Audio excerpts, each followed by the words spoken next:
Hello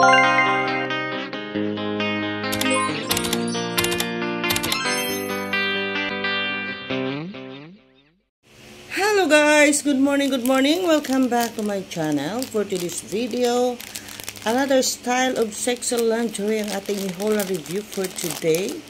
So without further ado, let's begin. Shoutout po sa mga silent viewers, lalo doon sa mga nag-subscribe. Thank you so much. So without further ado, atin ang aalamin kung gaano ba kaganda itong ating panty. So this is my new collection for today. Look at this pink. Look at that, so beautiful. Tingnan mo naman, napaka-see-through. At napakaganda ng kanyang lace. Ang style ng lace niya, ang ganda.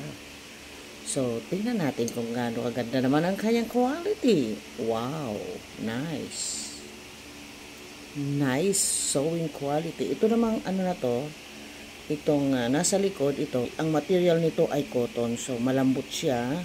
Cool na cool ang dating. At yung crotch niya, wow, perfect. Ayun lang. Ito mga talagang pagkaganyan, may mga small amount siya na mga threads na hindi nila nagugupitan. So, okay lang yan. At least maganda naman ang pagkagawa. So, perfect po itong ating crotch dahil ito ay small amount ng cotton. At talagang safe na safe siya. Lalo doon sa ating mga private parts, safe na safe talaga siya. So, this is good. Tingnan natin naman dito. Wow, nice.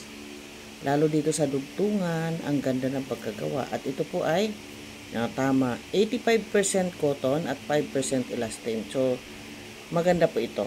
Pero ito, paglaban nito, hand wash lang. Ito po yung front lace, yan, sitrong-sitro, at ito naman yung back, na ang back niya is cotton. So, maganda po siya. Sa mga may almok, okay naman ito, dahil maganda siya. Talagang pwedeng-pwede. Nice ang quality. Ultimo dito sa dugtungan, sa overlock. Nice dito. Ito lang yung makikita mo yung mga excess na threads, pero okay lang yan. Gupitin nyo na lang yan. Kapag ito i-rate natin ng 1 to 10, ay bibigyan natin siya ng 10. So, the quality is good. The material is good. The style so sexy. Kahit ikaw may almo dito, pwede mong isuot to. Pwede mong try on because this is for you.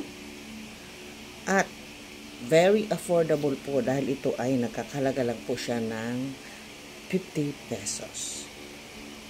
So, that is for today for our sexy see-through bikini panty. Thank you for watching. Bye-bye.